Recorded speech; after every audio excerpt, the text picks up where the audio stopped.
الحمد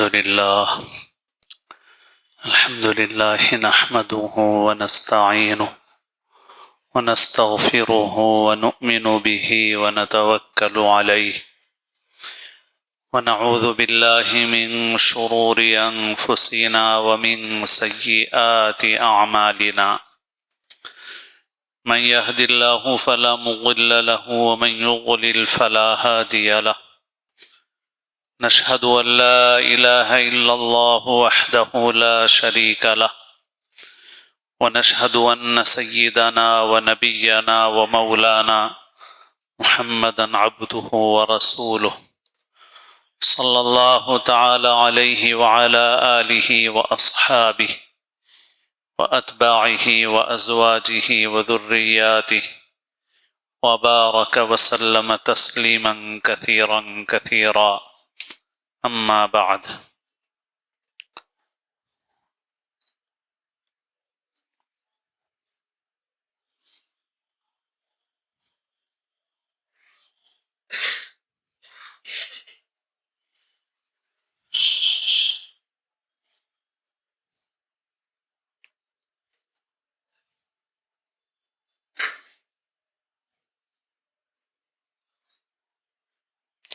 قابل احترام بزرگوں، عزیز دوستوں اور ساتھیوں، قرآن مجید کی ایک آیت مبارکہ ہے جو دعوت اور اصلاح کی محنت کے عنوان سے بار بار ہمارے سامنے پڑھی جاتی ہے، اور پڑھتے پڑھتے سنتے سنتے ہم میں سے بہت سارے لوگوں کو وہ آیت یاد ہے، یا کم از کم اس کا مفہوم ضرور جانتے ہیں۔ وہ آیت مبارکہ ہے اعوذ باللہ من الشیطان الرجیم بسم اللہ الرحمن الرحیم کنتم خیر امۃ اخرجت للناس تأمرون بالمعروف وتنہون عن المنکر وتؤمنون باللہ، کہ تم خیر امت ہو، بہترین امت ہو، ایک ایسی امت ہو جس کو نکالا گیا ہے تمام انسانوں کی بھلائی کے لیے۔ تم لوگوں کو اچھی بات کا حکم دیتے ہو اور بری بات سے روکتے اور منع کرتے ہو، اور اللہ پر ایمان رکھتے ہو۔ یہ آیت مبارکہ بہت ہی عظیم آیت ہے، اپنے اندر بہت ہی عالی شان مضمون لیے ہوئے ہے، ہماری حیثیت کو واضح کرتی ہے کہ انسانوں میں ہماری حیثیت کیا ہے۔ ایک وسیع مفہوم رکھنے والی آیت ہے۔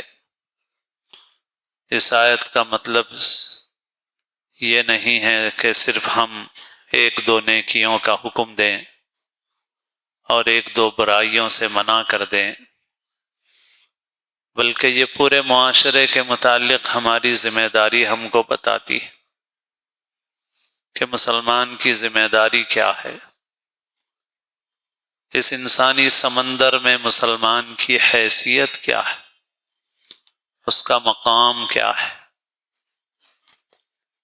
لیکن صحیح بات یہ ہے کہ ہم اپنی انفرادی زندگی میں بھی ہمارا تعلق اپنے رب سے کمزور ہو گیا ہے، اور اجتماعی حیثیت سے بھی ہماری جو ذمہ داری تھی اس کا احساس ہمیں نہیں رہ گیا۔ ہم بھی دنیا کے اور لوگوں کی طرح کمانے میں مشغول ہیں، دنیا سمیٹنے میں مشغول ہیں، وہ دنیا جس کے متعلق ہمارے نبی نے ہمیں باخبر کیا تھا کہ میں تمہارے اوپر اس دنیا کی وسعت سے ڈرتا ہوں، اخشى ان تبسط علیکم الدنیا فتنافسوها فتہلککم کما اہلکت من کان قبلکم مجھے ڈر ہے کہ دنیا کھول دی جائے گی تمہارے اوپر، پھر تم کمپٹیشن میں آ جاؤ گے، تنافس میں مشغول ہو جاؤ گے، ایک دوسرے سے آگے بڑھنے کی فکر میں رہو گے، پھر وہ دنیا تمہیں ہلاک کر دے گی جیسے تم سے پہلی قوموں کو اس نے ہلاک کر دیا۔ تو ہم اسی دنیا کے پیچھے بھاگ رہے ہیں۔ ہم کون ہیں، ہم کیا ہیں، ہماری حیثیت کیا ہے، ہمیں اس کی کوئی خبر ہی نہیں۔ اللہ تعالیٰ نے فرمایا وَلَا تَكُونُوا كَالَّذِينَ نَسُوا اللَّهَ فَأَنْسَاهُمْ أَنفُسَهُمْ، ان لوگوں کی طرح مت ہو جاؤ جنہوں نے اللہ کو بھلا دیا، اللہ سے غافل ہو گئے، تو اللہ نے ان سے ان کی اپنی ذات بھلا دی، ان کو اپنے مقام، اپنی حیثیت کا ہی اندازہ نہیں رہا۔ وہ ایک تمثیل کئی بار ذکر کی جا چکی ہے، مگر بار بار ذکر بھی اس کا فائدے سے خالی نہیں۔ حقیقی واقعہ ہے یا تمثیل ہے اللہ جانتا ہے، کہ کسی ہوائی جہاز میں ایک مسلمان دیندار مسافر سوار تھا، بین الاقوامی پرواز تھی، انٹرنیشنل فلائٹ تھی، اور ایئر ہوسٹس نے اس مسافر کی خدمت میں شراب پیش کی، تو مسافر نے کہا کہ میں شراب نہیں پیتا۔ تو تھوڑی دیر کے بعد اس ایئر ہوسٹس نے پھر ترغیب دینے کی کوشش کی، کیونکہ ان کی ڈیوٹی ہے کہ مسافروں کی خدمت کریں اور ان سے اچھا سلوک کریں۔ تو اس نے اس ڈیوٹی کو نبھاتے ہوئے اس مسافر کو ترغیب دی کہ ہماری فلائٹ جو ہے وہ ہماری کمپنی اعلیٰ درجے کی ہے، ہم جو شراب یہاں سرو کرتے ہیں وہ بھی معمولی شراب نہیں ہوتی ہے، بہت اعلیٰ قسم کی قیمتی شراب ہے، آپ تھوڑی سی لے لیجئے۔ تو اس مسافر نے کہا کہ اچھا اگر اتنی اچھی ہے یہ شراب تو تھوڑی سی پائلٹ کو بھی پلا دو تم۔ تو ایک دم حیرت سے اس کا چہرہ کھل گیا اور وہ کہنے لگی کہ نہیں، یہ تو نہیں ہو سکتا کہ ہم پائلٹ کو پلائیں۔ اس نے کہا کیوں نہیں پلا سکتے، جب اتنی اچھی شراب ہے اور آپ اس کی تعریف کر رہی ہیں تو تھوڑی سی یہ پائلٹ بھی پی لے، یہ کیوں محروم رہے جب ہم لوگ پی رہے ہیں۔ تو اس نے کہا کہ سر آپ جانتے ہیں کہ اگر پائلٹ کو تھوڑا بہت بھی نشہ آ گیا اور اونگ آ گئی تو مسافروں کا کیا ہوگا، اس لیے ہم پائلٹ کو نہیں پیش کر سکتے۔ تو اس مسلمان نے کہا کہ میں بھی ایک کپتان ہوں، کیپٹن ہوں، ایک پائلٹ ہوں، ایک ملاح ہوں، اور میرے ہاتھ میں بھی ایک بہت بڑی کشتی کا کنٹرول ہے، اور وہ ہے انسانیت کی کشتی، انسانیت کا سفینہ، میں بھی اس کا ملاح ہوں۔ اگر میں نے بھی شراب پی لی تو پھر دوسروں کو کون بچائے گا، کون دوسروں کی حفاظت کرے گا۔ یہ تمثیل واقعی بڑی واضح تمثیل ہے جو ہمارے کردار کو بیان کرتی۔ پوری امت کا یہ کردار اللہ نے بیان کیا ہے، اور امت کے جو خواص ہوں گے ظاہر ہے ان کے اوپر ذمہ داری اور زیادہ عائد ہوگی۔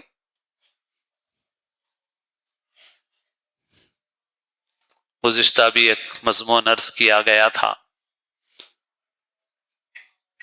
کہ اس ملک میں ہماری تاریخ کو بگاڑ کر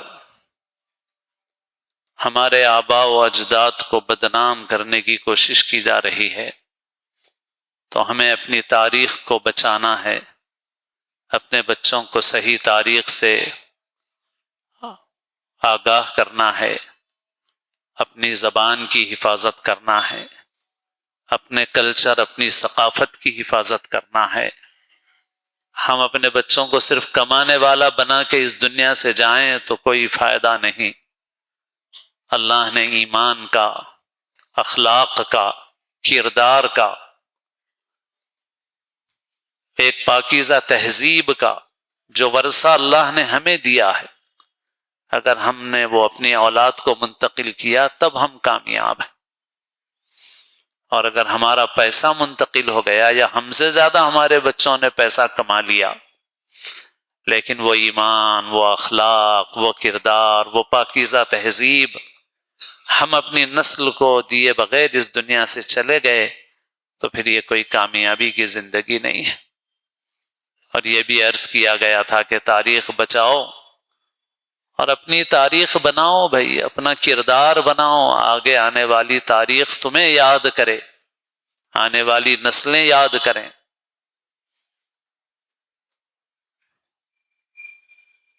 آج کی اس گفتگو کا ذہن میں جو پس منظر ہے وہ ہمارے ملک کے انتخابات ہیں۔ ہماری ریاست کے بھی ایک حلقے میں انتخاب ہوا اور اس سے پہلے پوری ریاست میں بھی انتخابات ہوئے، اور یہ انتہائی افسوسناک، دل کو تکلیف پہنچانے والی خبر ہمیں ملتی ہے کہ سیاسی لیڈر پیسہ تقسیم کر رہے ہیں اور مسلمان پیسہ لے رہا ہے۔ شراب تقسیم ہو رہی ہے، سارے مسافر پی رہے ہیں، مسلمان بھی پی رہا ہے۔ ملک ہمارا ڈوب رہا ہے۔ اس ملک کو بچانے کے قابل اگر کوئی ہے تو یہ امت ہے، مگر یہ امت خود بھی جب یہ کرے گی تو پھر ملک کو کون بچائے گا؟ ملک کو کون بچائے گا؟ مسلمان بھی لے رہا ہے ووٹ کے لیے پیسہ، بعض لوگ کئی پارٹیوں سے وصول کر لے رہے ہیں، بعض کسی ایک سے وصول کر رہے ہیں، بعض ضمیر کی آواز پر رائے دینے کے بجائے جس سے پیسہ لے رہے ہیں اس کے حق میں رائے دے رہے ہیں۔ اتنا بڑا گناہ ہے، اتنا بڑا گناہ ہے کہ شراب اور جوا جیسے گناہ بھی کم درجے کے ہیں، کیونکہ شراب پیئیں گے اپنی ذات پہ ظلم ہے، جوا کھیلیں گے اپنے مال کا نقصان ہے، اور یہ گناہ شراب جوے سے بڑا گناہ ہے۔ یہ پورے ملک کو ڈبو رہے ہیں ہم، پوری انسانیت کو برباد کر رہے ہیں ہم چوروں، لٹیروں، ڈکیتوں، ظالموں کے حوالے ملک کر رہے ہیں۔ مسلمان نہیں، صرف پورا ملک، پورے ملک کے انسان، کمزور انسان جو ڈاکو ہیں، ان کو لوٹنے والے ہیں، ان کا خون چوسنے والے ہیں، ہم ان کا ساتھ دے رہے ہیں۔ اور اس سے بھی آگے بڑھ کے ایک اور بات جو ہمیں اس سے بھی زیادہ تکلیف پہنچاتی ہے، اتنی تکلیف پہنچاتی ہے کہ اگر واقعی ہمارا ضمیر، ہمارا احساس زندہ ہو تو پتہ نہیں ہمارا کیا حال ہو جائے، وہ ہے مسجدوں کے اماموں کا پیسہ لینا، علماء کا پیسہ لینا، علماء کی تنظیموں کا پیسہ لینا۔ العیاذ باللہ، الامان، الحفیظ، کون بچائے گا اس امت کو؟ کہاں جائے گی یہ امت اب؟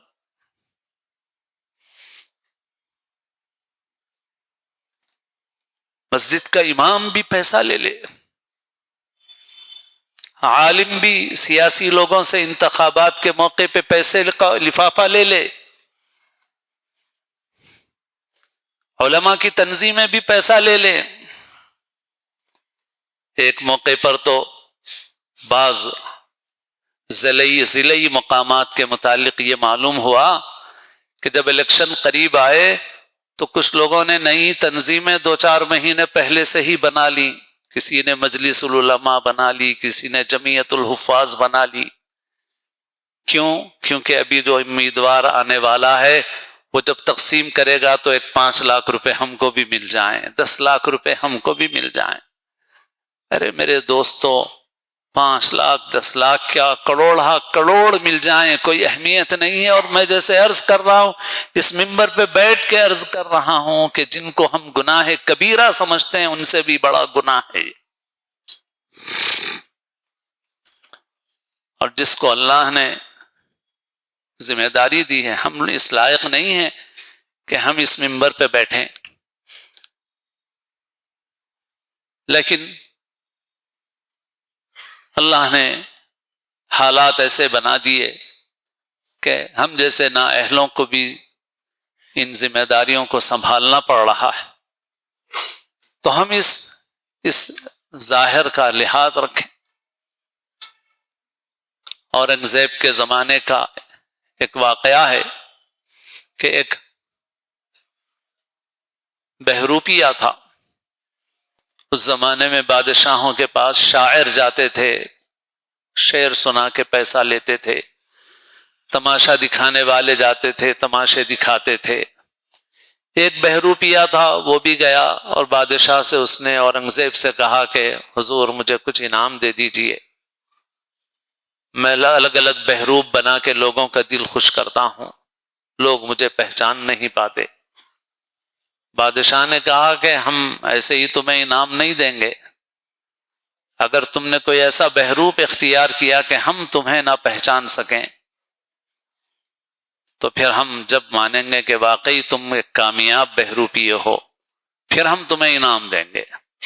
اس نے کہا حضور اچھا ٹھیک ہے، بہت اچھا، ضرور میں کوشش کروں گا کہ میں آپ کی اس خواہش اور فرمائش کو پورا کروں۔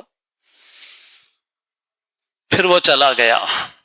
کچھ عرصے کے بعد اورنگزیب ایک علاقے میں گئے لشکر لے کر کے، جہاں جاتے تھے تو ان کو شوق ہوتا تھا کہ یہاں جو اللہ والے ہیں، اولیاء ہیں، صلحاء ہیں، نیک لوگ ہیں بستی کے، ان کی خدمت میں جائیں۔ اورنگزیب نے پوچھا بھئی کون رہتا ہے یہاں پہ؟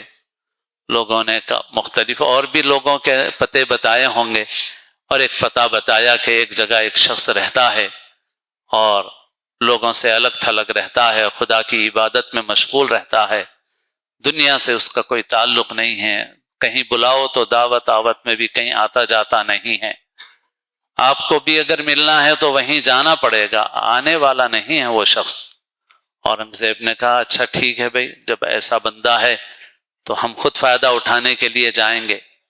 اور یہ کہہ کے اورنگزیب اپنے مخصوص لوگوں کے ساتھ پہنچے اور اس بندے سے ملاقات کی، دعا کی درخواست کی، اور نذرانے کے طور پر ایک تھیلی اشرفیوں کی، سونے کے دینار کی ایک تھیلی پیش کی۔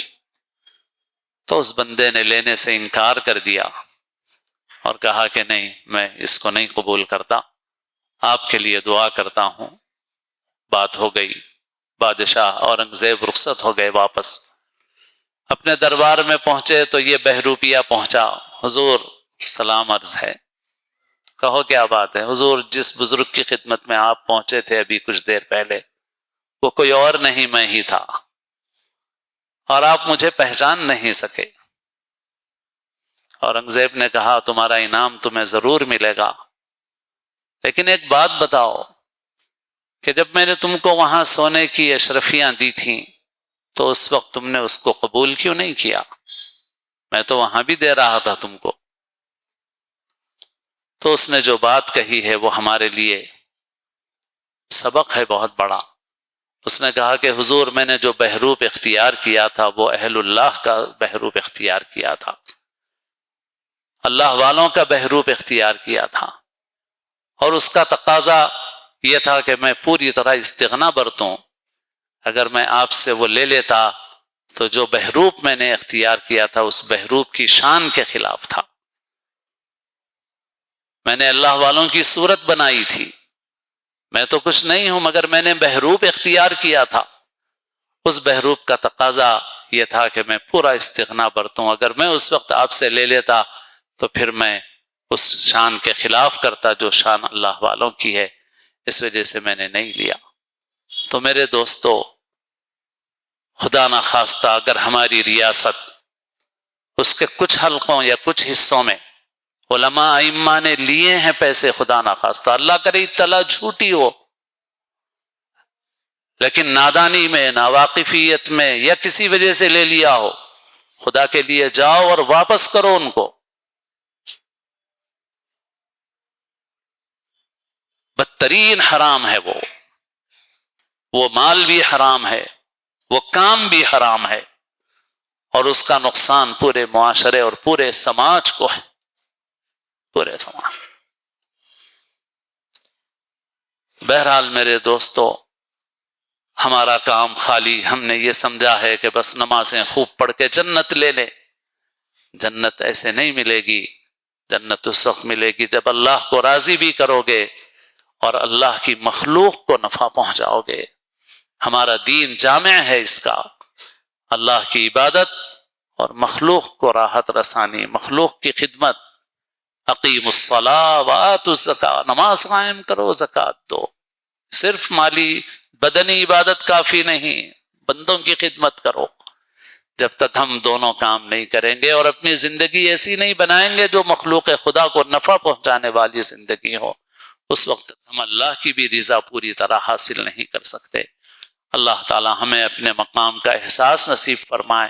صرف علماء کو نہیں، پوری امت کو سمجھنا ہے کہ یہ مقام ان کا ہے، یہ مقام ان کا، ان کو پورے سماج کو بچانا ہے۔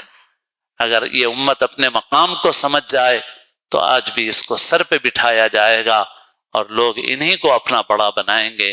اللہ تعالی ہم سب کو دین کی صحیح سمجھ نصیب فرمائے، اسلام کی زندگی اور اپنے اپنے وقت پر حسن خاتمہ نصیب فرمائے۔